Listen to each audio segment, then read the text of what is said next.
चलिए स्टार्ट करते हैं आज का सेशन फ्रेंड। टॉपिक है प्रकाश, लाइट। इससे संबंधित जो आपकी आरबीएससी बुक से संबंधित जो क्वेश्चन है कक्षा 6, 7, 8 और कक्षा 10वीं, इन सभी में ये टॉपिक है आपका, ठीक है ना। लाइट जो है टॉपिक इन सभी क्लासेस में है और इन सभी क्लासेस से मैंने ये क्वेश्चन बनाना शुरू कर दिए हैं। ये पार्ट फर्स्ट है और धीरे धीरे आपको ये पार्ट सेकंड और थर्ड आगे भी मिलते जाएंगे जब तक इन सभी क्लासेस के जो चैप्टर हैं लाइट से रिलेटेड वो इसमें कंप्लीट ना हो जाए। चलिए फर्स्ट क्वेश्चन देखते हैं फ्रेंड। फर्स्ट क्वेश्चन है और इम्पोर्टेंट भी है, ठीक है, इसको ध्यान से देखिए। क्वेश्चन है वस्तुएं दिखाई देती हैं। वस्तुएं कब दिखाई देती हैं आपको ये बताना है। देखिए ऑप्शन क्या है, जब प्रकाश आंखों से टकराकर वस्तुओं पर पड़ता है, जब प्रकाश अनुपस्थित हो, जब प्रकाश वस्तुओं से टकराकर हमारी आंखों तक पहुँचे, जब वस्तु अंधेरे में रखी हो। तो कौन सी कंडीशन में आपको वस्तु दिखाई देती है, तो राइट ऑप्शन इसका होगा ऑप्शन सी, ठीक है ना। जब प्रकाश जो होगा वस्तुओं से टकराकर हमारी आंखों तक पहुंचता है। यानी कि हम जानते हैं कि बड़ी क्लासेस में इसके लिए एक घटना होती है प्रकाश की, जिसको कहते हैं प्रकाश का परावर्तन। तो परावर्तन के कारण ही हमें वस्तुएं दिखाई देती हैं। जब वस्तु पर प्रकाश पड़ता है तो उस वस्तु से टकराने के बाद प्रकाश जो होता है परावर्तित होता है और वो परावर्तित प्रकाश हमारी आंखों तक पहुंचेगा, जिसके कारण हमें जो है हमारी रेटिना पर क्या होता है, इसका प्रतिबिंब निर्माण होता है फ्रेंड। ऑप्शन सी होगा इसका। नेक्स्ट क्वेश्चन देखिए, प्रकाश का सबसे बड़ा स्रोत क्या है। क्वेश्चन कोई भी छोटा नहीं होता, हर एक क्वेश्चन अपनी अपनी तरफ से कोई ना कोई मॉरल दे के जाता है, ठीक है। बल्ब, ट्यूबलाइट, लालटेन और सूर्य। तो प्रकाश का सबसे बड़ा स्रोत क्या होता है, सूर्य होता है फ्रेंड, ठीक है। और प्राकृतिक स्रोत है ये सूर्य। बाकी ये सारे कैसे हैं, बल्ब, ट्यूबलाइट और लालटेन, ये तो कृत्रिम है ना, मानव निर्मित है। नेक्स्ट क्वेश्चन देखिए, रात्रि के समय प्रकाश उत्पन्न करने वाले स्रोत कौन से हैं। रात्रि के समय कौन प्रकाश उत्पन्न करते हैं, दीपक, लालटेन, बल्ब व ट्यूबलाइट और ये सभी। तो दिन के समय तो हमने देखा सूर्य का प्रकाश होता है, लेकिन रात के समय इनका उपयोग होता है। तो ये सारे ही इसके उदाहरण हैं प्रकाश उत्पन्न करने वाले। CFL का पूरा नाम क्या है, इंपॉर्टेंट है क्वेश्चन फ्रेंड। देखिए, complete full light, compact fluorescent light या लैंप भी कहते हैं इसको, कंबाइन फेस लाइट और केमिस्ट फैन लाइट। तो इसका जो राइट ऑप्शन होगा वो होगा फ्रेंड ऑप्शन बी, ठीक है ना। कॉम्पैक्ट फ्लोरोसेंट लाइट या फिर इसकी जगह पे लैंप भी लिखा हो सकता है। ये है CFL की फुल फॉर्म। नेक्स्ट देखिए, दीप्त पिंड का या के उदाहरण है। दीप्त पिंड, दीपक और लालटेन, विद्युत बल्ब, CFL और ट्यूबलाइट और ये सभी।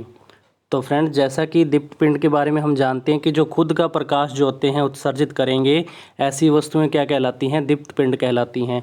तो ये सारे ही अपना प्रकाश उत्सर्जित करते हैं। तो ये सारे उदाहरण किसके हैं, दीप्त पिंड के उदाहरण हैं फ्रेंड, ठीक है। और नेक्स्ट देखिए, वे वस्तुएं जो स्वयं का प्रकाश उत्सर्जित करे कहलाती हैं। अभी अभी बताया, उनको क्या बोलते हैं, दीप्त पिंड बोलते हैं। लेकिन जो वस्तुएं खुद का प्रकाश उत्सर्जित नहीं करती, यानी कि किसी से आने वाले प्रकाश को आगे फैलाती हैं, तो वो होते हैं अदीप्त पिंड। जिनका खुद का कोई प्रकाश नहीं होता उनको अदीप्त पिंड के नाम से जानते हैं। लेकिन अभी के लिए आपका आंसर क्या होगा, दीप्त पिंड होगा। अगला क्वेश्चन देखिए, दीप्त पिंड का उदाहरण नहीं है चंद्रमा, सूर्य, व दोनों या इनमें से कोई नहीं।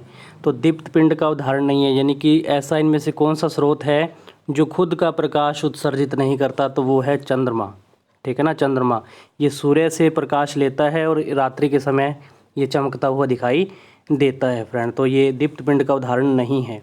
सूर्य क्या है, दीप्त पिंड का उदाहरण है। प्रकाश सीधी रेखा में गमन करता है, यह कथन सत्य है, असत्य है, प्रमाणित नहीं किया जा सकता या असंभव।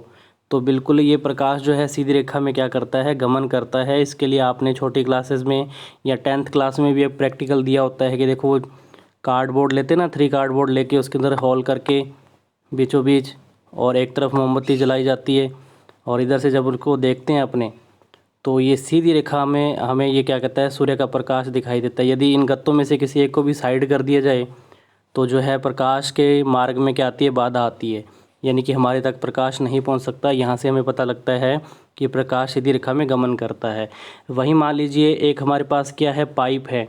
अगर ये पाइप सीधी है फिर तो हमें आर पार दिखता है बिल्कुल, और अगर ये पाइप थोड़ी मुड़ी हुई हो, है ना, मुड़ी हुई हो ऐसे करके, तो इसके अंदर देख पाना संभव नहीं होता, यानी कि प्रकाश के मार्ग में क्या आ गई, बाधा आ गई फ्रेंड। तो अभी के लिए प्रकाश सीधी रेखा में गमन करता है, तो ये सत्य कथन है।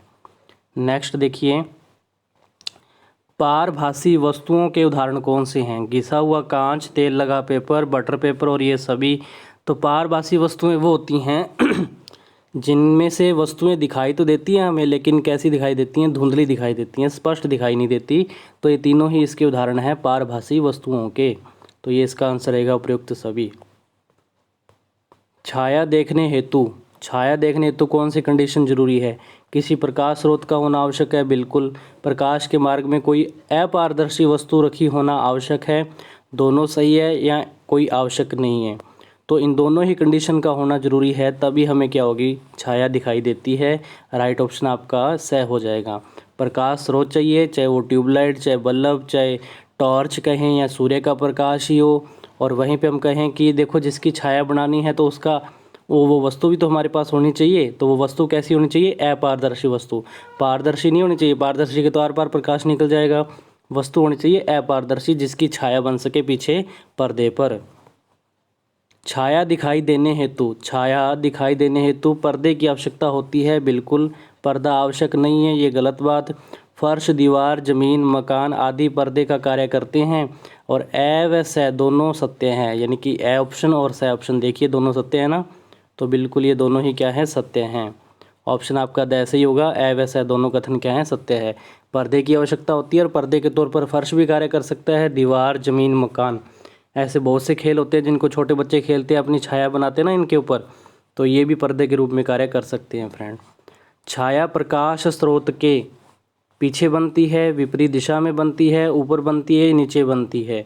तो छाया हमेशा प्रकाश स्रोत के विपरीत दिशा में बनती है। मान लीजिए इधर से प्रकाश आ रहा है हमारे पास, ठीक है ना, तो क्या इसके बैक साइड में बनेगी छाया? नहीं। क्या इसके ऊपर बनेगी? क्या नीचे बनेगी? नहीं।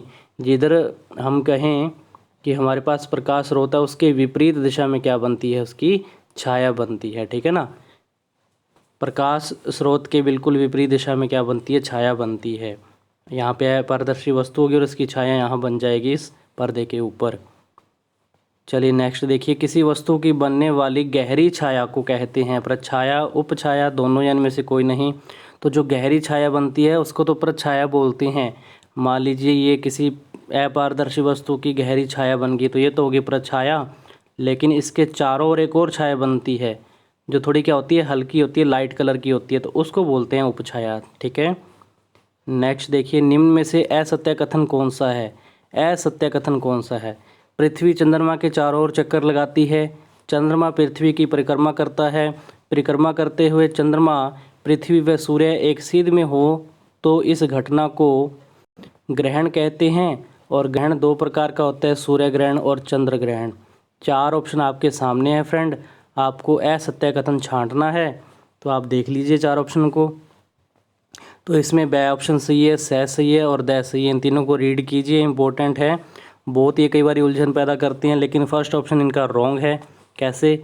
पृथ्वी चंद्रमा के चारों ओर चक्कर नहीं लगाती, पृथ्वी तो सूर्य के चारों ओर चक्कर लगाती है, और चंद्रमा पृथ्वी के चारों ओर चक्कर लगाता है फ्रेंड। तो ये रहा इसका जो असत्य कथन कौन सा है, ऑप्शन ए हो जाएगा। और ये लाइन इंपॉर्टेंट है, इसको ध्यान रखना, ये बहुत उलझाता है ये वाला, है ना। परिक्रमा करते हुए चंद्रमा, पृथ्वी व सूर्य यदि एक सीध में हो तो इस घटना को ग्रहण कहते हैं। और ग्रहण मुख्यतः दो प्रकार के होते हैं। तो ये थे इम्पोर्टेंट क्वेश्चन। पार्ट फर्स्ट है लाइट चैप्टर, है ना। टॉपिक हमारा क्या है, लाइट है। कोई क्वेश्चन में डाउट हो तो कमेंट कर सकते हैं। वीडियो को देखते जाइए, केमिस्ट्री और बायोलॉजी की प्लेलिस्ट तैयार है, जब चाहे देख सकते हैं उनको। बिल्कुल ऑथेंटिक क्वेश्चन है, आपकी आरबीएसई बुक से रिलेटेड है। फिर भी कई बार क्या होता है कि गलती से मिस्टेक बीच में कहीं ना कहीं हो ही जाती है क्वेश्चन में, तो आप ज़रूर इस चीज़ को नोट कीजिए। अगर आपको लगता है कोई क्वेश्चन में डाउट है तो आप कमेंट ज़रूर कीजिए, ताकि वो डाउट हमारा क्लियर हो सके। तो चलिए मिलते हैं नेक्स्ट वीडियो में। टेलीग्राम लिंक मैंने पहले वाली वीडियोज़ में प्रोवाइड करवाया हुआ है, जो बायोलॉजी की वीडियोज़ हैं या केमिस्ट्री की वीडियोज़ हैं, वहाँ मैंने जो टेलीग्राम का लिंक आपको दे दिया था, वहाँ से आप टेलीग्राम लिंक को ज्वाइन करें ताकि आपको वीडियो मिलती रहे, ठीक है। और वीडियो को लाइक कीजिए, शेयर कीजिए, चैनल को सब्सक्राइब करना नहीं भूलिए। मिलते हैं नेक्स्ट वीडियो में इसी टॉपिक को आगे बढ़ाते हुए। तब तक के लिए धन्यवाद।